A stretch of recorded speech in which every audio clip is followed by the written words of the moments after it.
Hello everyone! Happy weekend sa inyo dyan lahat. At for today video guys, samahan nyo ako at ako po'y magluluto ng aking ulam. At today po is weekend. Sunday po dito. So happy Sunday to everyone. So ito yung salmon na nabili ko guys. At ito po at nilagyan ko na ng ingredient. Ang nilagay ko na mga ingredient na itong paprika powder na paprika at saka yung black pepper at saka mga seasoning kung ano-ano pa dyan.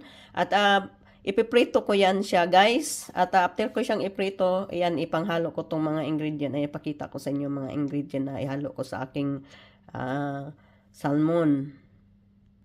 So ito po yung mga ingredient. Ito yung bawang, chili. Maglagay ako ng chili at itong paprika or atsal at itong red onion. At ito naman itong maliliit na mushrooms. Masarap kasi yung yung isda na lagyan ng mushroom. Basta ipakita ko sa inyo guys kung paano to siya lulutuin. So ito din yung spinach at tinatawag sa atin sa Tagalog sa Davao sa amin sa Bisaya agbati o alagbati sa tawag naman sa iba na ibang sa Tagalog alugbati ata to. So yan ang mga ingredients ng aking lulutuin for today. Ito ko ang salmon sa sa butter kasi masarap kasi butter ang paglutuan niyo diyan sa isda. So ayan na guys, mainit na tong butter. So hulog na natin tong isda.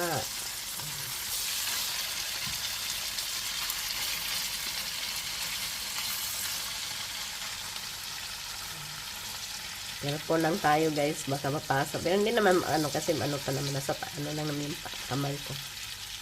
Ayan. So ito na guys, nabaliktad ko na to at itong pinaglutuan ko ng isda, dito ko rin igigisa tong mga ingredient. Unahin ko tong igisa tong yung mushrooms. Ayan.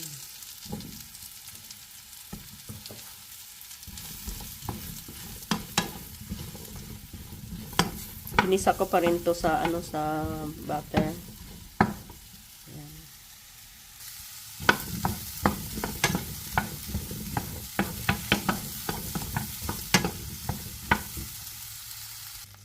So ito guys, hulog ko na tong una ko tong ihulog tong bawang.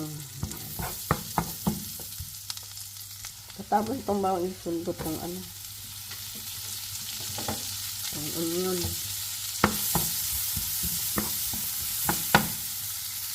At ihulog ko na tong little na sili at saka itong atsal. Sabay-sabay na yan sila guys.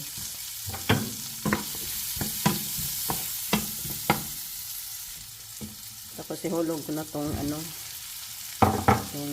mushroom.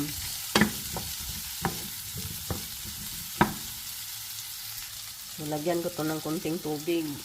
Ayan.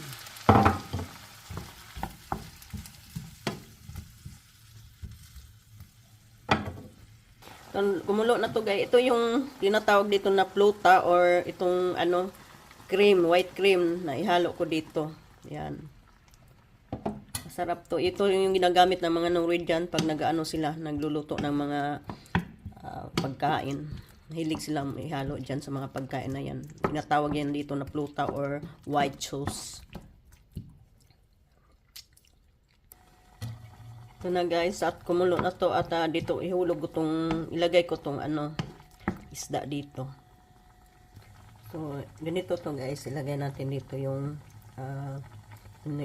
pinirito ko na salmon. Ayan. Ayan.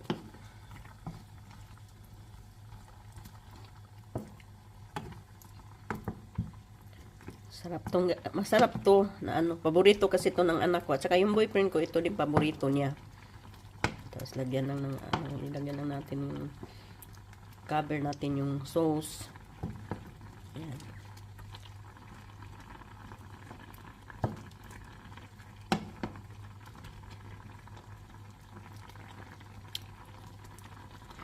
So, kumulo na to guys. Ilagyan ko na tong spinach sa ibabaw.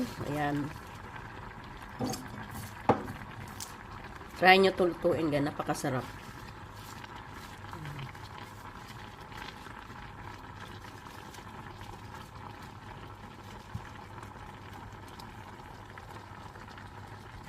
So, ito na guys. Luto na tong aking ulam. At simulan ko tong ilagay sa lagyan. At kain po tayo.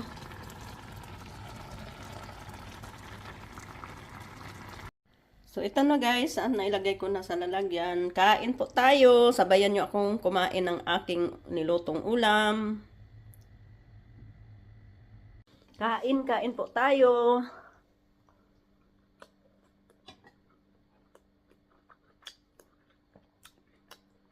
Baby mushroom to guys. Masarap. Sarap ang sauce niya.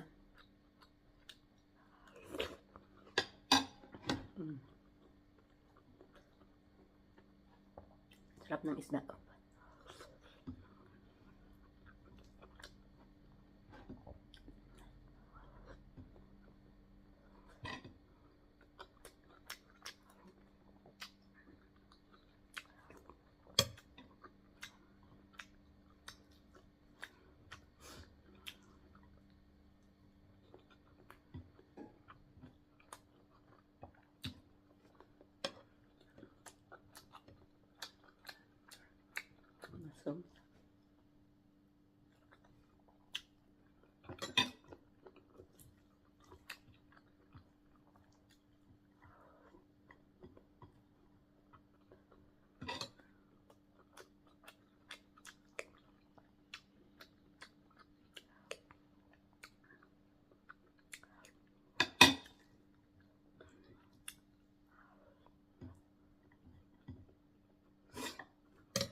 So, niluto ko to guys. Nasarapan yung boyfriend ko. Masarap yung anak ko. Sarap daw.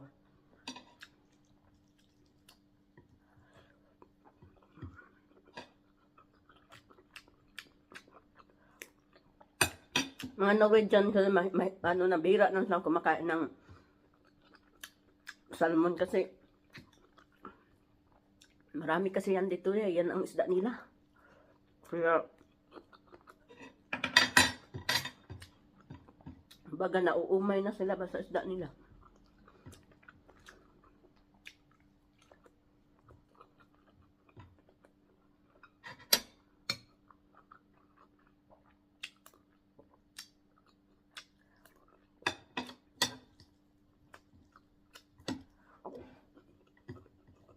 Tapos na akong kumain at ayan, at nagbihis na ako. Ito balot na balot tong katawan ni Ate Changyo kasi sobrang lamig talaga dito guys at negative na yung dito, yung weather dito. So kailangan magsusuot na ng sobrang napakakapal na jacket. So ay ako na today magpapasok naman ako at kahit weekend may pasok ako at panggabi po ang trabaho ko guys.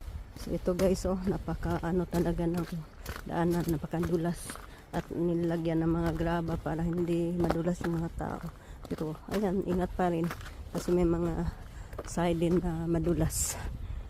Ayan. So hindi biro ang tumira dito sa bansang ito, lalo na pag winter. Yan, dami ng snow sa daanan guys. Kaya lalo na pag inuulan to ng madadam itong sa umaga tapos sa gabi mababa ang ng weather. So yan nga, madulas at sobrang delikado talaga pag madulas. Dami nang nababalian ng mga buto dito guys.